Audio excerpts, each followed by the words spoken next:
अरे मुझे हमारे बताओ। यहाँ तो कमाल की चीज है कि जिस बीजेपी के नाम में भारतीय जनता पार्टी है वो कम्युनल है, और जिस एआईएमआईएम के नाम में ही मुसलमान है, वो पार्टी ही मुसलमानों के भले के लिए बनी है, वो हाथ में ओवैसी जो है वो संविधान की कॉपी लेकर और दिन भर जो है वो ज्ञान देते हैं सेक्युलरिज्म पर। तो ये तो तो इस मैं देश में चलता है।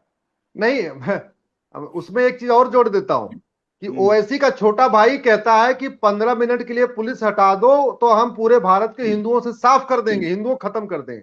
और आज भी वो बाहर घूम रहा है, आज भी विधायक बन के बैठा हुआ है। पाकिस्तान में अगर कोई एक हिंदू कभी ये कह देता कि 15 मिनट के लिए पुलिस हटा दो तो मैं यहां पाकिस्तान को मुसलमानों से खत्म कर दूंगा, उसकी कब्र खोद के उसको 100 फीट नीचे गाड़ देते। इस तो ये भी आप सोच लीजिए कि भारत में क्या क्या नहीं लोग बोलते, क्या क्या हिंदुओं के खिलाफ नहीं बोलते। पाकिस्तान में धर्मांतरण हिंदुओं का होता है, भारत में भी धर्मांतरण हिंदुओं का होता है। पाकिस्तान में भी लव जिहाद हिंदुओं की लड़कियों के साथ होता है, भारत में भी लव जिहाद हिंदुओं की लड़कियों के साथ होता है। पाकिस्तान में हिंदू धर्मांतरण विरोधी कानून की मांग करते हैं, भारत में भी हिंदू ही धर्मांतरण विरोधी कानून की मांग करते हैं। बांग्लादेश में चुनाव होता है तो हिंदू पलायन करते हैं, बंगाल में चुनाव हो रहा है तो हिंदू ही पलायन कर रहे हैं। आप जरा इसको सोचिए कि यहां पे तो वास्तव में पाकिस्तान, पूरी दुनिया के जो माइनॉरिटी होते हैं सुशांत, वो कहते हैं यूनिफॉर्म सिविल कोड लागू करो, हमको बराबर अधिकार दो। भारत के बहुसंख्यक कह रहे हैं यूनिफॉर्म सिविल कोड लागू करो, हमको बराबर अधिकार दे दो।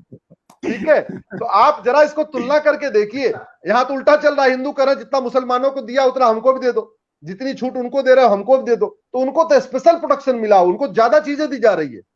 संविधान कहता है मजहब के नाम पे अल्पसंख्यक बहुसंख्यक का खेल नहीं होना चाहिए, अल्पसंख्यक आयोग बना हुआ है। संविधान कहता है न तो टैक्स कलेक्शन में आप धर्म देखेंगे, न टैक्स को खर्च करने में धर्म देखेंगे, यहां दोनों में धर्म देखा जा रहा है। टैक्स कलेक्शन करते समय मंदिर से लिया जा रहा है धर्म के आधार पे, और टैक्स खर्च करते समय अल्पसंख्यक आयोग के नाम पे मुस्लिम को दिया जा रहा है। तो लेते समय भी संविधान की धज्जियां उड़ा रहे हैं और देते समय भी संविधान की धज्जियां उड़ा रहे हैं। यहां उल्टा खेल चल रहा है, खुला खेल फरुक्काबाजी अच्छा, मैं उल्टा। अश्विनी जी के बारे में एक बात और दर्शकों को बता दूं कि अश्विनी जी ये केस भी लड़ रहे हैं कि कैसे इस देश में अल्पसंख्यक जो है वो एक कैटेगरी फिक्स कर दी गई है। जैसे अगर कश्मीर में आप देखिए तो हिंदू अल्पसंख्यक है, और देश के ऐसे कई हिस्से हैं जहां हिंदू अल्पसंख्यक है, 9 राज्यों लेकिन अल्पसंख्यक मतलब मुसलमान और सिख और ईसाई ही बना दिया गया। उसकी भी लड़ाई आप लड़ रहे हैं। तो वो तो आप तो खैर मेरे ख्याल से तलवार लेकर पहुंचते हैं सुप्रीम कोर्ट, मुझे कभी कभी लगता है।